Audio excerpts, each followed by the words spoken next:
What's going on, guys? Welcome to a special edition of the It Doesn't Matter Rundown. I am the notorious one. I am Dom. I'm here with Strat Facts. I am here with Poppy Platino, and we have the returning guests of BDC. And guys, our guy Sting had his final match this past week at Revolution. It was an amazing showing for Sting. Darby Allen took himself out, but Sting did the damn thing. What do you guys think about Sting's last match? Platino, kick it off. It wasn't exactly what I thought it was gonna be, but I'm so glad they just said fuck it. Throw everything out the window. Who cares about the roles? This is Sting's very last match. Let him go out with a bang. Let him do what he wants. Not many guys can just go out on their shield and just say fuck it. I'm just lay it all out because a lot of times what's happening is your injuries and all the experience that you had all the years. You're not even allowed to say this is my last match. You're just told that's it. You're done. No one knows. No one's told us. It's kind of like with Steve and Rock. If we had known it was Steve's last match, unfortunately it wasn't. It really what could have happened? What could have been the turnout? That could have been the main event of Mania 19. But we're not talking about Steve. We're talking about Sting. He had such a great match last night, and what a to have him win of all things instead of going out with your back on the mat. What a way to go, man! This is where he really made history, and this is the best way to finish it for one last time. Getting I agree. goosebumps thinking about it. I'm very surprised that he went out and he got the win. I know Ric Flair had his last match in Nashville, which I was a part of, and he got the win, even though he passed out. And thank God for the help on Andrade. But that's another story. But Sting, he showed out. He reminded me of 1990 Sting, and he brought the intensity. He took multiple super kicks. He ate them joints, kept getting up, and Sting, he showed out. He did the damn thing, and I was happy to see. I wish I was there in person, but life happens, and Yeah, yeah, Sting's the man. Yeah, BDC, what do you think about the match? yeah. So I mean, I thought it was a great showing for him. I thought he really put everything out there. Like he literally emptied his tank, as the saying goes. He really emptied his tank out there last night or Sunday night, Pause. and he I love the fact that he had his kids there. Um, the one who played NWO Sting looked like he was into it a little more than the than Surfer Sting. He had some Surfer Sting, bunnies. Surfer Sting couldn't quite get off the ground. Meanwhile, Wolfpack Sting was about to jump out the ring. So I mean, yeah. I but yeah, forget which one of them said that he was a former tight end for I forget what college it was, but you could definitely see the athleticism still there. I was like, yep, he's definitely yeah, Sting's kid. yeah, yeah, Oh, Wolfpack.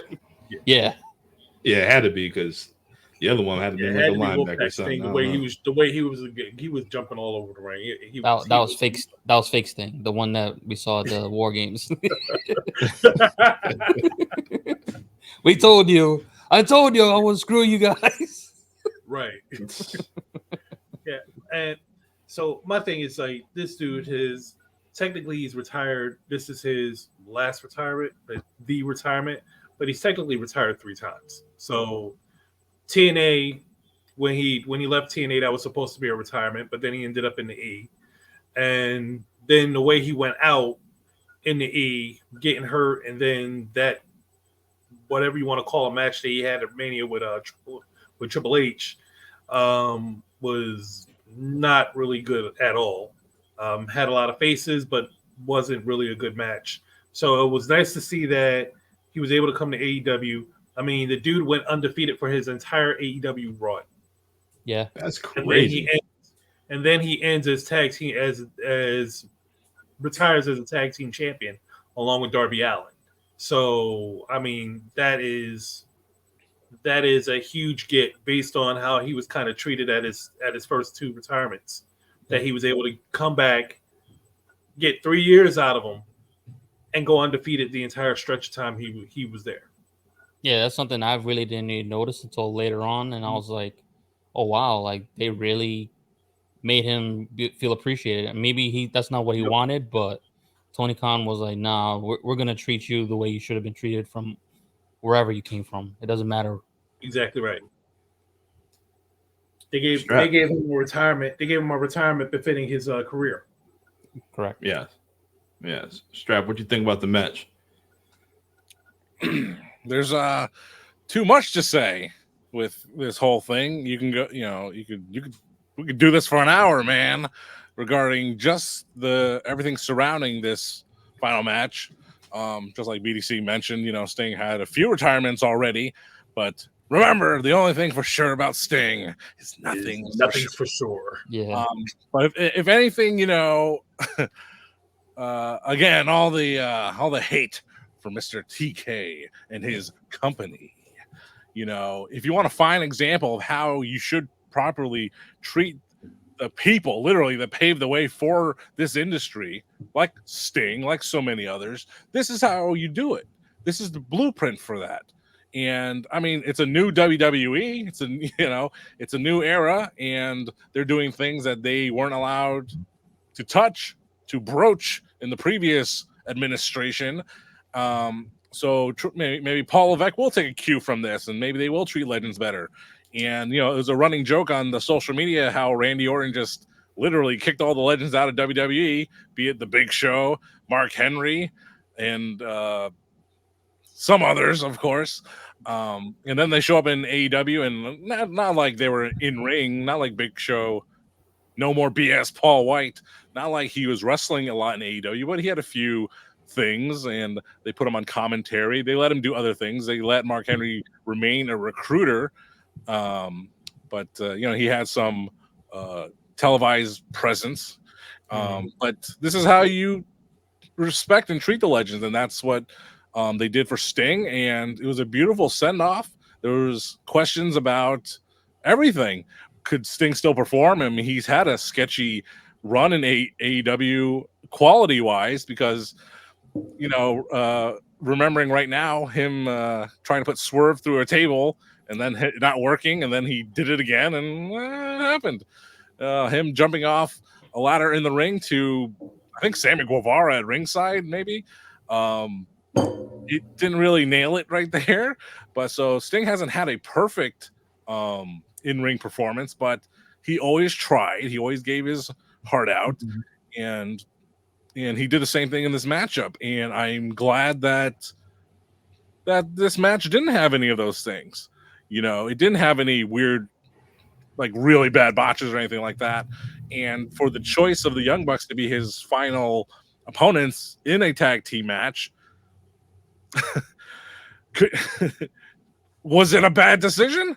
Find someone that says it was, because they'll be proven wrong by everybody. Okay, say what you will about the Young Bucks, but they pulled it off. They made Sting look like a superstar, and they have a history of doing that for other people. Whether you want to see it or believe it or not, they do. Their best matches with Private Party's best match, Top Flight's best match, just the Young Bucks, no one else. Yeah. But I'm glad that WWE had the presence to mention it. Maybe Pat McAfee going a little bit beyond the level, saying it was a great match. I've seen it. Not just a thank you Sting, but what a match it was. Like, shut up. What are you watching last night? Yeah, it shows the difference that with the new regime with TKO, they actually acknowledge some of the other companies instead of Vince McMahon, where he's like, don't acknowledge any of the rivals, don't acknowledge any of the companies. We're just one universe, and that's it. It's like, bro, like, there's more to it than just WWE. I know there's some fanboys that just like want all these companies to go away, but are you like, to really be a fan, to want other people to lose their jobs? You're not a fan of wrestling. You're just a jerk. Like, you're pissant. You're just not wanting anybody to succeed in life. Meanwhile, you're not even doing anything with your damn self. So for anyone, like any of these smart marks that say, oh, I hope this company goes under, they might as well you go under. Tired of your shit. Right. Boom. Tell them why you're mad. Probably Platinum. Nah, I'm tired of negativity, man. I want all these guys to continue doing shit like this, man. Especially guys like Sting that deserve their respect, man. Without a company like AEW, we'd still be like, damn, man, he went out the worst way possible, and we did not like that from WWE. Nobody liked it. Nobody liked it, and that was kind of like a Vince. That was like a Vince middle finger to Sting in the WCW. It was like you literally built him up, and then you put him in that Mania match, and then you brought the NWO out, you brought DX out, and then he lost. Yeah. And it's like it was ridiculous at the time. It's still kind of ridiculous now, but I mean, at least he got his right send off. Yeah. So now he can go home happy. I mean, go home filled. Sting And could go have home on terms. Sting could have had a better send off if he didn't get hurt in that match with that unpredictable and unreliable Seth freaking Rollins. Who knows where that could have ended up? I mean, Sting was not going to win the WWE title, maybe, Right? But where could they have gone with it? So that's 31, 32. So Sting, what role could have Sting played in Dallas in WrestleMania 32? Maybe, you know what? Maybe he could have been in Shane McMahon's spot facing The Undertaker that year. Yes. So That probably was the plan. True. Imagine Sting and Undertaker having a boneyard match. That'd have been pretty dope. Was it boneyard? That's what it's called. Yeah. Boneyard. I don't see them having another match, to be honest. No, I'm saying at that time, that would have been dope instead of AJ Styles. He hadn't gotten hurt. If he hadn't gotten hurt, I could see a Sting Taker match definitely going down. Yeah. But I mean, in all retrospect, the possibility of him getting a title run of sorts was there. I mean, you had Goldberg come in and win the title. Hell, you had him win both of them. So if you can do that, you could give Sting a run of sorts. It didn't have to be a long one. You could have him win a title just to say, "Oh, look, I won a title," and he's won a title in WWE, and now he's won a title everywhere he's ever been, and yada yada yada. Yeah. Of course, again, Vince with the high middle fingers was not having that. So, but yeah, at least he went out on his own terms this time around. He didn't get kind of pushed and forced into it this time. Yeah. If TK had his way, it would have been at Wembley Stadium last September, and so Sting waited and picked a random pay-per-view, seemingly. I'll do this one in Greensboro. Okay, sure. Yeah, but then they played up on the history of Greensboro, which I was like, oh, okay, yeah, all right, it's like they talked about the history of his match with Ric Flair in '88 in that arena and other stuff. So I was like, okay, well, I mean, all right, if that's what you want to do, do that. Just do that. Right, let's get to the next topic. Go for it, guys. What is your favorite Sting moment or memory? We'll start with you, BDC. There's plenty. So, I'm huge Crow Sting, despite the fact that he said that Sting wasn't based on Crow. I'm a Scott huge Hall Crow told him about that. Huh? Scott Hall told him about the whole Crow situation. That's he did an interview. He did an interview recently where he said that it looked like it was a Crow, but it was really based on like other characters, Batman, Joker, and a whole bunch of other stuff. Crow Sting. Anyway, so for me at that time, it was oddly enough when Sting finally spoke. The dude was out there for like a year and a half. He said nothing. You just see him. He come down, kick ass, leave. Come down, kick ass, take somebody with him, whether it was Savage or Page or somebody, and leave. But when he got in J.J. Dillon's face, when Dillon stripped him of the title, it was like, you got no guts. I was like, oh shit, he's got a voice. Like, oh damn. And then he told Hogan he was a dead man. Now that made my day. Of course, he didn't actually kill him, but it was the fact that he said he was a dead man. Worked for me. So between that and the title match where he actually took the strap from Hogan, was some of my favorite Sting moments. His whole Joker Sting run in TNA though, that was just brilliant to me. So I would think that him winning the strap off of Hogan as Crow, that first title victory, and then pretty much the entirety of his Joker Sting run were my favorite moments for me. I got to get in depth with the TNA Joker Sting. Like I know they got the whole segment on YouTube. You see how the formation began and whatnot. Yeah. But I gotta definitely get into it. But yeah, only Sting I really remember in TNA was that Main Event Mafia, and that was pretty dope. Yeah, yeah. That whole group was pretty dope. But for me, I used to love Sting like as a kid with the blonde hair and the face paint, and there was something about the face paint. That's why I was a fan of Warrior as well. Cough button. But but Sting was the man. Like Sting, he had high energy all the time, and like when he fought dudes like Vader and how strong he was, body slamming Vader like nothing, and the Stinger Splash, Scorpion Death Drop, and then you see him on Thunder in Paradise with the glasses with the strings on them. Like, oh, you just a whole vibe. It was just mad cool back then. He was legit like he was the wrestler of Zach Morris, basically. That's what he was, and he was that cool ass dude. And then I was like, I said this before in previous podcasts. I said Sting was the face of WCW. Oh yeah, he definitely was the face of WCW. Yep. Yeah. He was loyal. Yeah, even though when Savage and Hogan came in and they pushed him, they made him like that third guy, whatever.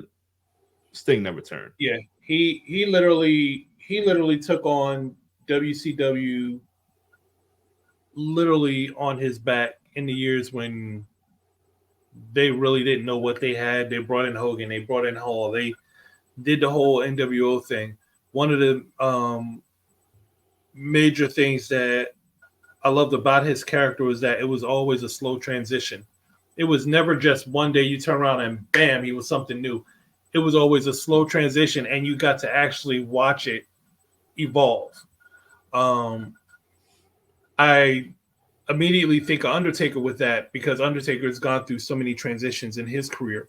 Only difference is usually Undertaker would disappear for a couple of months, and when he comes back, he's this new persona. Yep. So he started to convert a little bit. He was gone for months. Then he came back. He was American Badass. Then he got beat in a Buried Alive match, and then he came back. And he was the Dead Man again. But like Sting, you watched him. You had this long running story where it was just like you see him just start to change. Like people were doubting him, so all of a sudden the blonde hair was going away. His hair goes dark. Then he's just wearing all black. And then the face paint changes. It's no longer colorful. It's just white. And then he ends up in the rafters, and then it just all develops slowly. And it kept you invested because it's like literally, it's like, well, what's happening to him? Oh my God, what's happening to him? He's changing. Oh, we have fake Sting. Real Sting comes out, whoops his ass, and then he says, our favorite slogan, one thing about Sting is nothing's for sure. Nothing's for sure. And then he's gone. And then next time you see him, he's up in the rafters for months. So it's like the way he developed and transitioned his character was genius. It was genius. Yep. That whole the whole fake Sting. I forgot what pay-per-view it was when they had the fake Sting come out. And next you know, Sting came out. He took everybody out. And then he just walked away. And then I think the next night he had his back facing the hard camera. Said, you guys didn't believe me? Well, you know what? You guys can stick it. And then that was it. We didn't see Sting for months. Yeah. It was like but almost damn near a year or so. Yeah, it was during the War Games, but what was it called? War Games, or was it just the match War Games? I forget the name. Maybe it was like Fall Brawl, but it was like War Games or whatever. I think it was Fall Brawl War Games, right? Yeah, because you Hogan guys didn't can win the belt stay. yet. Did he? I I don't know. Ooh, don't remember. I don't recall. Strap. But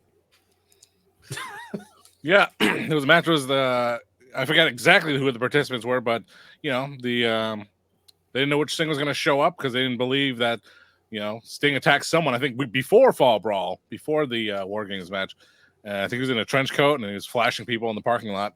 Hey, They're like, that was you, and Sting like, it's not me. So, bogus Sting was in the cage match, and then Sting, the real Sting, came out, went face to face with him. He cleaned house, and then he left the ring. yep. And he walked away. And then the next night on Nitro, in the the red attire, he said, you stick it, but that's exactly what happened. It's just little details, but yeah. And then later on, we see Sting and the Raptors, like you said, and JJ Dillon every week. We'll give you Scott Hall. We'll give you Kevin Nash. We'll give you Vincent. Worse Vince. All right. We'll give you Hulk Hogan. Right. And that was it. Now, I will never understand why it is that he offered up Hall and then Nash and then Vincent. It's like, dude, it's like, how you gonna go high scale clearance rack? How do you do that? That's head of security right there, man. Yeah, I was getting ready to say that. Haas. R.I.P. Mike Jones. Yep. R.I.P. Soul Train. Soul Train. Yep. Yeah, but all right. Platino, what about you? What's your favorite moment of Sting? Yeah, just Or memory. speaking the same thing like you said, that match, man. Just finally getting that belt off of Hogan, when everyone's just going nuts. All the guys in the back are like having his back, like, yes, we got the title back, and get this fucking taint off the damn belt, put some prestige back on it. Yeah, because the NWO was running amok, and I got to a point where I was like, I'm tired of this shit. That was the one point where I was like, I don't want to see the NWO winning at this time. Sting was the man; he was doing his thing, and I think it was a couple months before Brett got screwed, and Brett got involved in this. I was like, yeah, I'm not gonna have another screw job. So Brett getting involved even made it better for me, even though it wasn't what I wanted. To be honest, I just wanted a straight up match, and that was my favorite memory of him. But I never really remember the Joker's thing. I might have missed that. I'm gonna have to get on TNA Plus. Did you watch TNA? Joker. Yeah, Joker's thing was something you special. was the one that put me on. Yeah, That's how I found out about Samoa Joe, the main event event mafia. What year was Joker's Sting? I gotta say 2012. That was 20. Was Hogan still there? It's like 2015. 2012. Yeah. Hogan and Bischoff was there? It was Hogan and Bischoff were in the, I think they were in the Immortal stage. And Sting first went after Bischoff, then he went directly after Hogan. And the end of the Joker Sting run was turned Hogan back to a face in TNA. That was the end game of the whole Joker Sting run, was turning Hogan face again. Because wasn't Bully a singles at this point, and this is when he had the whole relationship with Brooke? Or this is maybe before or after? No, that happened. No, the Brooke Bully thing happened after. Okay, so I was watching that time too. Yeah, because that was I'm trying to think how far before, because remember you had the Sting Jeff Hardy match, which is legendary for all the wrong reasons. I wanted to avoid that. But I think it was a couple of months after that is when I think Sting lost the title. He wasn't able to go for the title again and all this other stuff. Then Joker Sting came along. And Joker Sting just, as I said, with the sole purpose of of Joker Sting was to turn Hogan face again. Turned him against Bischoff, turned him against Immortal, and turned him face. Because he wanted to know where the real Hulk Hogan was. And it's you.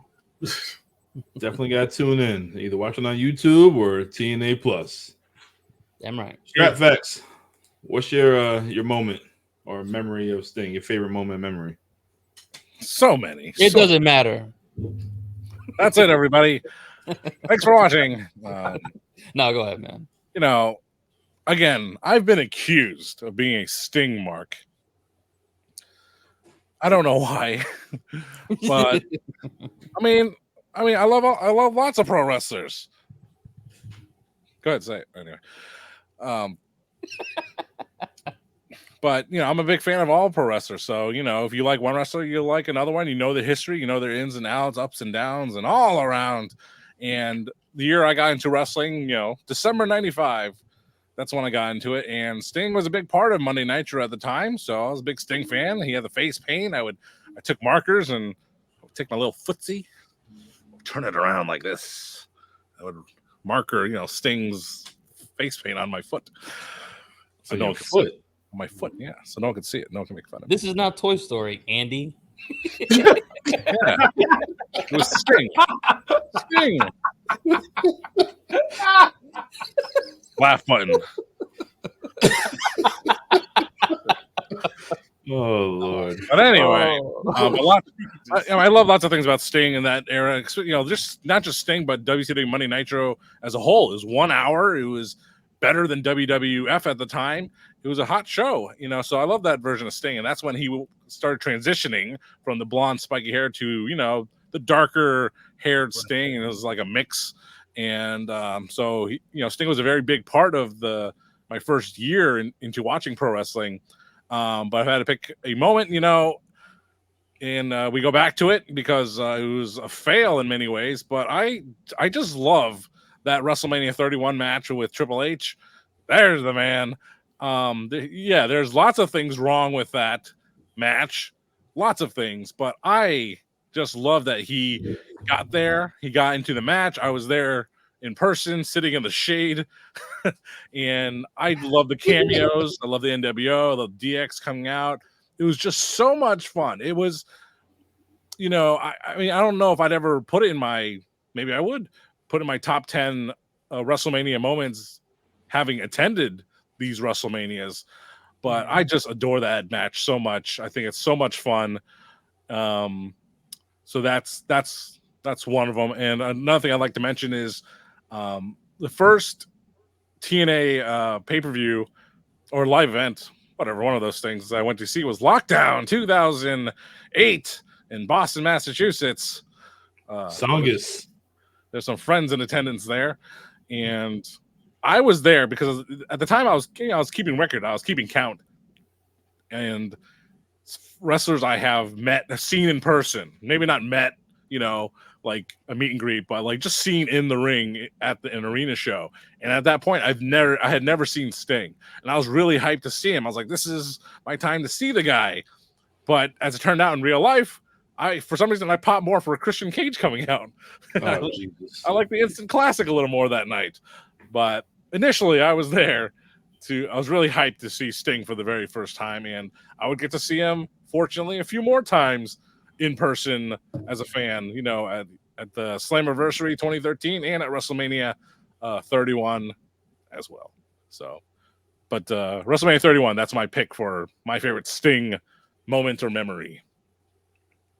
All right. Well, guys, thank you, Sting. Thank you, Sting. But thank you. You know what they say? Never say never. We'll see you again. All right. Our next topic. We have our first inductee of the Hall of Fame of 2024. We have the Wiseman, Paul Heyman. You don't look too happy about that. He's thinking. He's contemplating. Yeah. But you know what? That's the perfect place for him to be in. Yep. City of Brotherly Love. Yep. The home of ECW. Yep. Paulie Dangerously. He deserves it. In Philadelphia. Well deserved. It's pandering to the Philadelphia market. Absolutely. Why not? Why not, man? You don't know when the next time you're gonna get. He's from New York. The thing of it is, I know that Philadelphia has a mystique kind of like Chicago has for Punk. Philadelphia has a mystique for Extreme. No matter what organization comes to town, you're going to get an Extreme crowd no matter what. It's just going to happen. Just like you go, anytime there's an event in Chicago, whether it was WWE or TNA or whoever, there was always this constant CM Punk chant. In Philadelphia, it is always going to be Extreme, and he is the head of Extreme. So if there was ever a person that personified the Hall of Fame in a particular city, it's Paul Heyman in Philadelphia. I agree. So I think this is absolutely perfect. Yes. Now, I've heard the questions, who's going to induct them? We know it's not going to be Brock Lesnar. I'm thinking it might be CM Punk, or maybe they bring some ECW guys back to induct them. Tommy Dreamer, what have you. I know who it's going to be. Who do you think it's going to be? It's 1/3 of the It Doesn't Matter podcast. It's going to be the notorious one, Dom. Really? How come you both look miserable? Oh man, that picture. I took that. I was down in New Orleans, WrestleMania 30. I'm in the airport. Next, I'm trying to get a picture with him. I did not know that he was doing it. And my phone, I had the OtterBox clip on my phone, and I had the picture taken. Next, I'm like, what the hell? I can't see nothing. Next, it was the picture of the damn clip. My phone's still attached to the damn clips, so I had to take it off. Next, I look. I was like, oh shit, he got me. Yep. Paul Heyman got me. The legendary WrestleMania 30. Yep. For making him take another picture. Yeah, that's exactly what that was. You jerk. Oh man. But all right, but back to who's inducted him. It could go any way. It could be Tommy Dreamer, but honestly, I don't think it's gonna be Tommy Dreamer. I think he might be in the Hall this year. I agree. It's only right. Well, maybe RVD. RVD's already in the Hall of Fame, so why not him? Yeah, I don't. Yeah, I'm not so. As much as I would love to see Tommy get inducted as well, I don't see it. I think I could very much see them saying, "Yep, well, Paul is Extreme, and that's who we're gonna go with," and then inducted whoever else. But my thing is unless you have a big name that's going to be tied to Philadelphia as well, you probably don't want to make this a very Philadelphia Hall of Fame induction ceremony. You have Heyman, yeah. If you decide you're going to go Dreamer, cool. But if you decide to try to make it a real Philadelphia theme, who do you really have that's a big star that would be up for induction now? There's not really anyone I can think of. Stone Cold. That's bigger than the Heyman. So, did you from just say Philadelphia? I'd go with Stone Cold, man. The guy that got him to that next level was Paul Heyman, and Paul Heyman gave this man a chance. He did that for so many people. That's why I said it could be CM Punk too. It could be CM Punk too.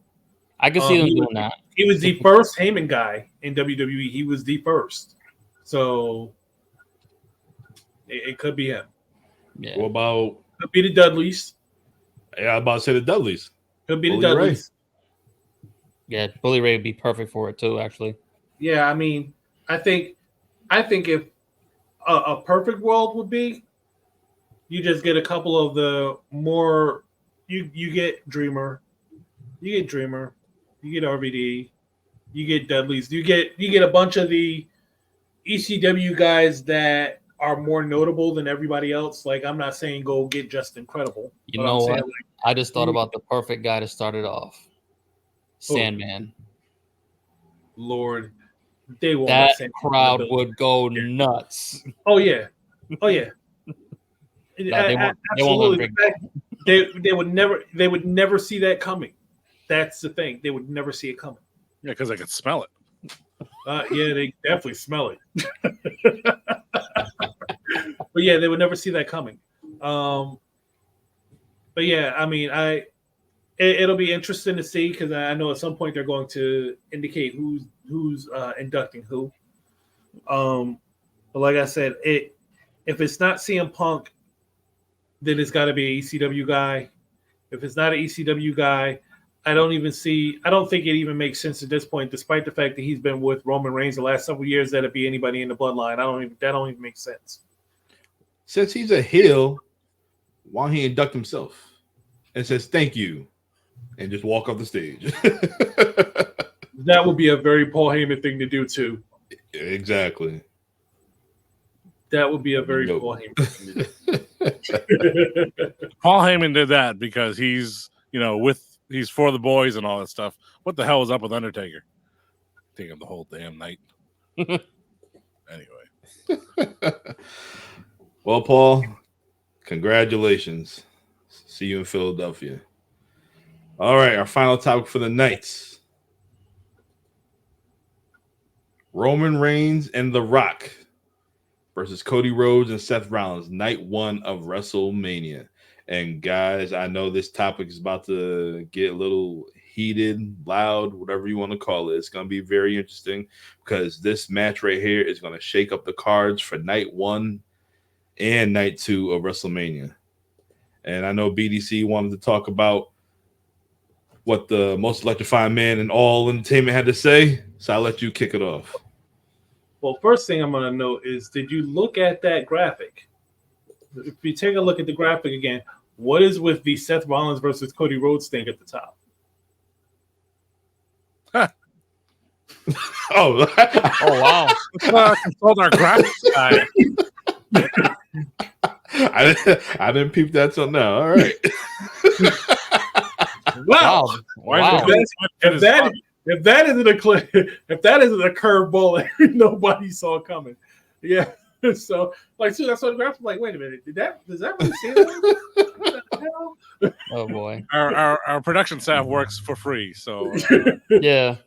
So, you get what you pay for. yeah. On Firefox. So You get paid in a jar of honey. That's Alone. No. So on one side we have Diarrhea Dwayne and Roman Reigns, because I don't think anybody kicked up a nickname for him yet. On the other side, we have the head of the Cody Crybabies and the clown emoji dude. I think that's what Rock called him. Clown emoji dude. Called him the clown emoji. Yeah. Well, I called this match weeks ago. I thought that at some point there was going to be a tag match with these guys. I didn't expect the ramifications of a Bloodline Rules or no Bloodline. I personally think it's going to be Bloodline Rules, because the only way that you can have a turnout where Cody wins is if it's Bloodline Rules and somebody within the Bloodline turns. I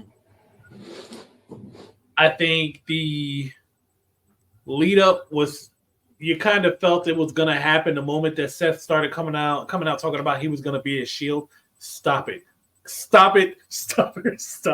I see you up there. Stop. What's happening out there, Maryland? What are you doing? What are you doing? I'm looking at him there with Roman and Rock dancing in a circle. I'm like, what? For our audio listeners, watch the video. But yeah, I figured that that it was going to turn into a tag match. I'm really not sure of the reasoning behind it, especially since Seth is going to have a championship match with Drew, and Cody has this championship match with Roman. And it's like, if you needed a main event for night 1, I do think let's get Rock in a main event somewhere, okay, but it's kind of predictable at this point, to me anyway, that it's going to be they're going to win. It's going to be bloodline rules, and then it's going to be the turn on night 2. That it just seems predictable like that right now. So it's going to be a good match. It's going to put butts in the seats. It's going to do all of that. But is it something that we absolutely needed? WrestleMania is 2 nights. Why are you double dipping your top stars? It's I unnecessary. have no idea. There's no Especially need for like you're risking everything doing that. Yeah, it's you literally have again half of that match, or 3/4 of that match, is wrestling in night 2. 3/4 of it. Are you sure? You got Seth. Yeah, you double got duty. Seth and Drew. Seth is facing Drew, and Cody is facing Roman. The only person not wrestling night 2 is The Rock. That's it. I know, but is it a definite that Drew and Seth are night 2? Yeah, they announced it on Raw. Yeah, that was him. Drew winning the elimination chamber, guaranteed that match. I know he guaranteed it, but it said it was going to be night 2 for sure, though. Yeah, they announced it yesterday, night 2. That's why I said the card it changed. Like, all right, so you're gonna have both women's title match on night 1 now, and Rock and them gonna be in the main event, a tag match.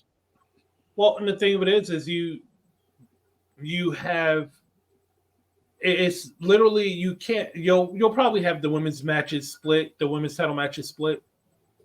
You'll probably have it split. You'll probably have Bayley and Io Sky on night 1.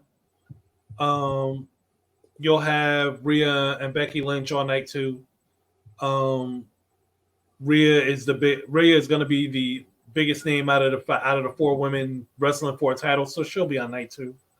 And it's just when you do that, like you said, you're double dipping one, which is always a recipe for disaster. Because what happens if one of them gets hurt? Then what do? Now you have to scrounge for something for night 2. It just doesn't make sense. It doesn't make sense. What's going on there? You know what I'm thinking too, right, Dom? Got You always have a backup plan. Cash in. Yep. I know everyone's saying he's going to cash in on Drew and Seth, but man, please understand, if they have Priest cash in on the win on that Roman Cody match, that's how you do it. It would be a way to do it, but I think that regardless of how excellent Damian Priest has been, that having him take the strap off of either one of them is going to be a recipe for disaster. Who said he's going to win? Who said he's got to win? But the thing of it is, it's a no-win situation because if you have him cash in, you know he's going to lose. So now it's just basically a waste of cash in because he's not going to take it off of Roman. No, it would be off Seth. No, I'm saying if you had him cash in on Roman Cody, that's why I said it would be a waste of cash in because you know he's going to lose. So it would have to be on Seth and Drew. It makes most sense. It actually makes most sense for him to do it. Unless they're trying to get him to Hogan, man. They're so close. They're very close.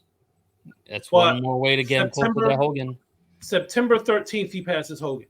I think the date is September 13th. He passes Hogan. Yep. Which means that he would basically have to hold the title till Survivor Series. Yep. He would have to hold the Survivor Series. The only way I see that belt not coming off of Roman is Cody finally wins the strap at Madison Square Garden, where Dusty Rhodes was supposed to win the belt off of Superstar, and because it was a DQ, the belt never changed.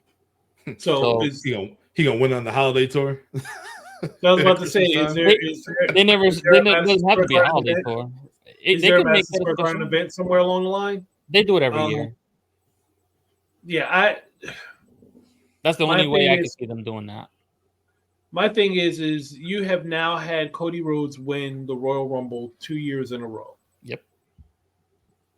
If you have him lose 2 years in a row after winning Royal Rumble 2 He is years in a the row, Buffalo Bills. it is going to look, the optics of that are going to be horrible.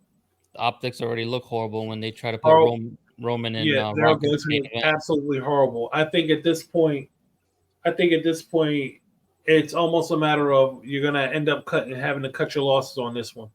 You're gonna have to take an L somewhere. But Either you're gonna take the L and take the strap off of them, or you're gonna take the L and put Cody in the loss column again. And either which way, there's going to be an L. There's going to be an L. what did Rock tell Cody when he gave up his main event spot? Well, the 5 fingers stay to the face. Slap. He said, "Fuck your story. This is more important." I would not be surprised if somewhere down the line they For say family. that this was all the story, that this was all the plan, that he was going to get Roman's confidence. He was going to get Roman's confidence so he can turn on him, because it'd be easier to do it that way than to face him in a match, or yada yada yada yada yada. So, I mean, while it's cute that now Roman's is finishing his tagline, yeah, I don't know. People are pointing out the fact that he does this. Arthritis. Yeah, he does this instead of this. Tuck it in. Yeah. But I mean, well, people said, oh yeah, he was looking right at Roman Reigns when he said he was going to make him a loser at WrestleMania. All this stuff. But I mean, we'll just have to see how it goes. Again, we'll see how it goes. I'm just not a fan of that tag match. I just don't see the need. And before somebody points at another cap or the logo in the upper right hand corner, I understand, but it still doesn't. It doesn't make much sense based on what could happen if things go wrong. To me, anyway. Well, I hope it is Bloodline rules, because I want to see Solo sing the national anthem.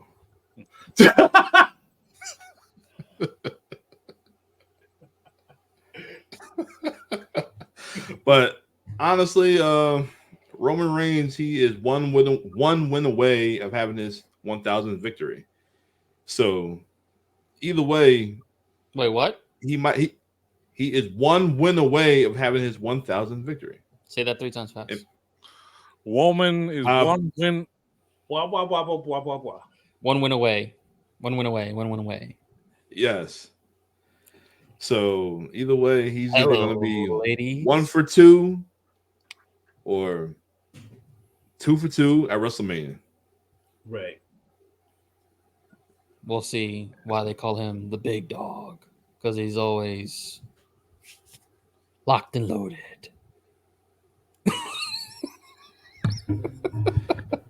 But And yeah, it's gonna be interesting. It's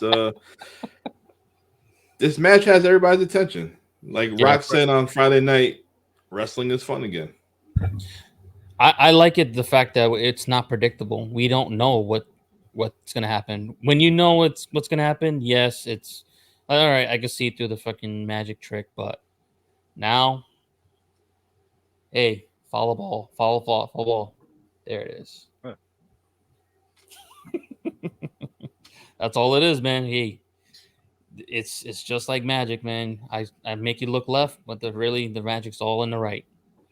So let's just enjoy watching. it. Yeah, just keep on watching and sit back and enjoy the ride, because we about to go on a hell of a roller coaster. Just don't get vertigo.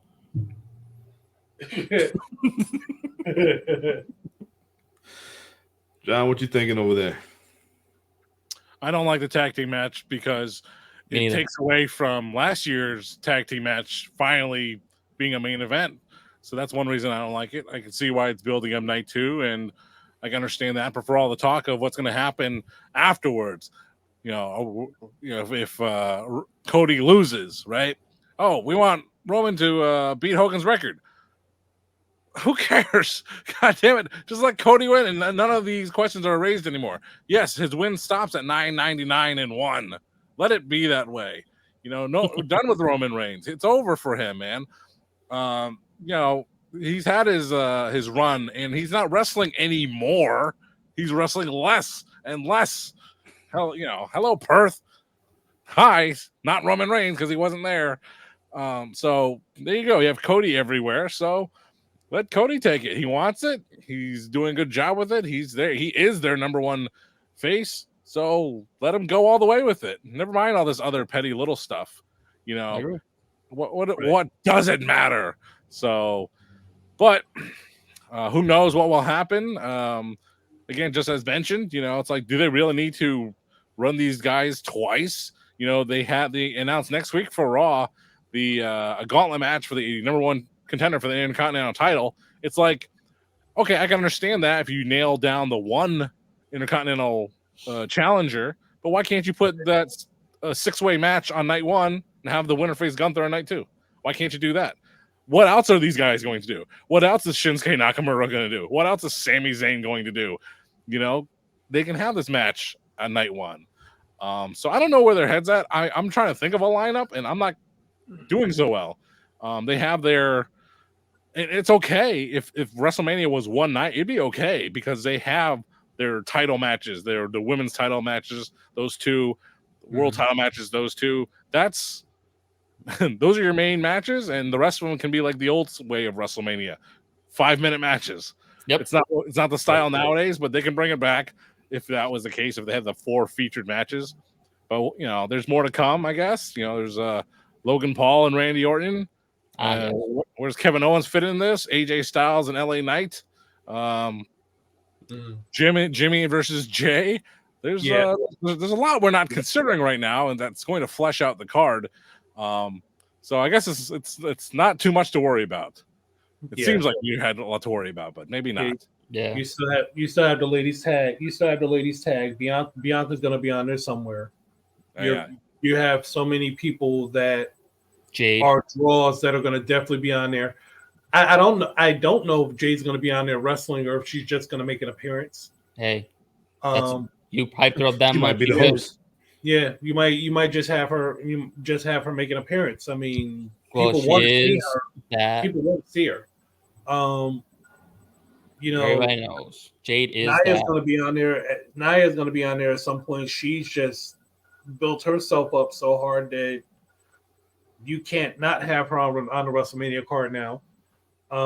You have a lot of talent that can flesh out to 2 nights. It's just mainly the fact that you're double dipping your main talent. And for all the talk about Roman beating Hogan's record, it's actually not Hogan's record. It's still Bruno Sammartino's record, and Roman's never going to touch that. And even if we go ahead and we say, forget Bruno Sammartino, it's Bob Backlund's record, and he's not going to pass that either.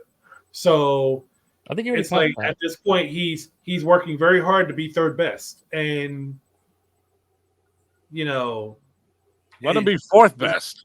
Yeah, he's 4th best right now. Is it really necessary for him to pass Hogan, and for nothing more than to say he's modern era, which really he's not, because you'd have to be in it. Yeah, because between Backlund and Hogan was a Iron Sheik reign. So I mean, it's not like it was that far in the past that Hogan's this new era. It was literally only like 2 years. So I don't know what they do. I think if he doesn't finish his story at WrestleMania, he's never going to finish the story. But I don't understand the tag match. And I think I've already said that enough. I don't understand the tag match. No, maybe I will. Maybe I will as the weeks to come. Perhaps it'll flesh itself out. Yeah, or it won't.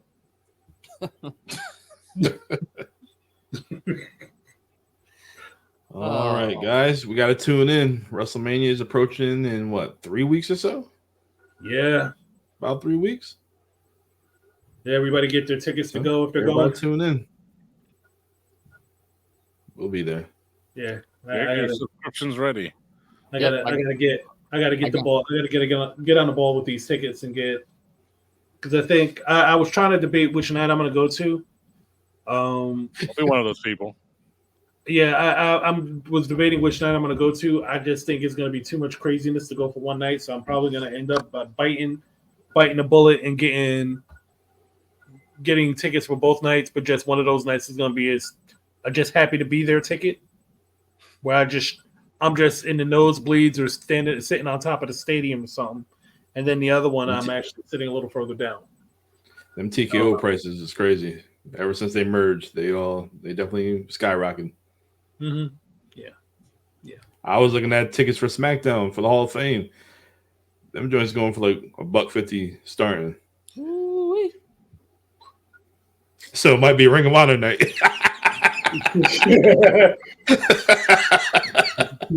Super card of honor for you.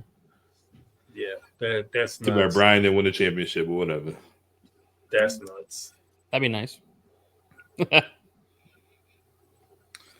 All right, guys. Awesome show. We'll definitely do it again soon. But until then, I'm the Notorious One. I am Dom. I am here with Strat Facts. I'm here with the Dominican Dream, Papi Platino. And I'm also here with BDC. And we will see you next time. Boom.